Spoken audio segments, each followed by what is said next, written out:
He's got it. Mike, have you talked to Tua, and what have you observed from his condition?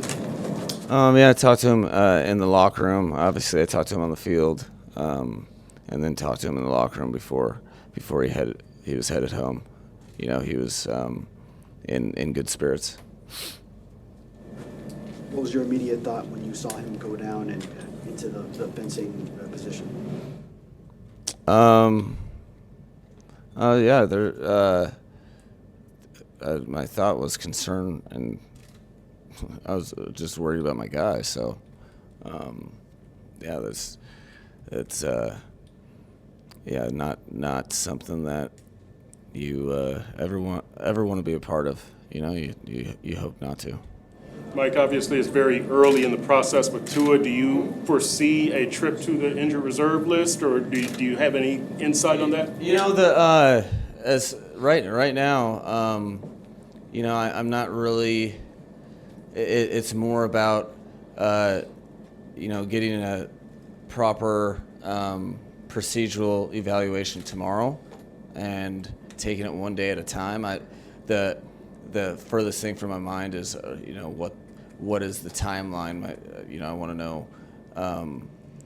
We just need to evaluate, and you know, I'm just worried about my you know, my teammate, and like the rest of the guys are. But we'll get more information tomorrow, and then take it day by day from there. Mike, regardless of how he progresses through protocol from here, how will what happened in 2022 impact how you and the team handle Tua this time around? I think it's important to approach each and every situation to the, you know, much like approach every injury with it, which is basically, all right, we're going to handle this particular situation with this particular player.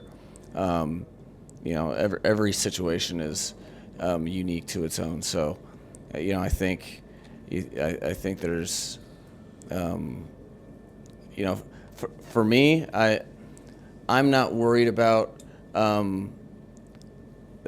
anything that's out of my hands in terms of, I'm just worried about the human being, and you know, he'll drive the ship when we get the appropriate information. But it's day by day health is what, you know, I've you know, really try to approach all the stuff that way, particularly with concussions. Like, do you think it's safe for Tua to play football, considering he's had 4 concussions in, I think, 4 or 5 years? Yeah, I think that's from a medical standpoint. That's I don't approach things that I'm far inferior of expertise. I'm just there to support my teammate, like I said, and you know, I think you know, there's for me to go ahead and forecast things that I don't know in my non-field of expertise, I don't think that's appropriate. I think we'll find out some more information tomorrow in terms of where Tua's at. He'll you know, be able to spend a good amount of time being evaluated, and then we'll have conversations and progress as appropriate. But you know, I'm like the rest of his teammates who he went around the locker room and connected with. You know, trying to keep, as a leader, he was trying to keep the guys' heads up, and he'll be in the office tomorrow to have the appropriate care.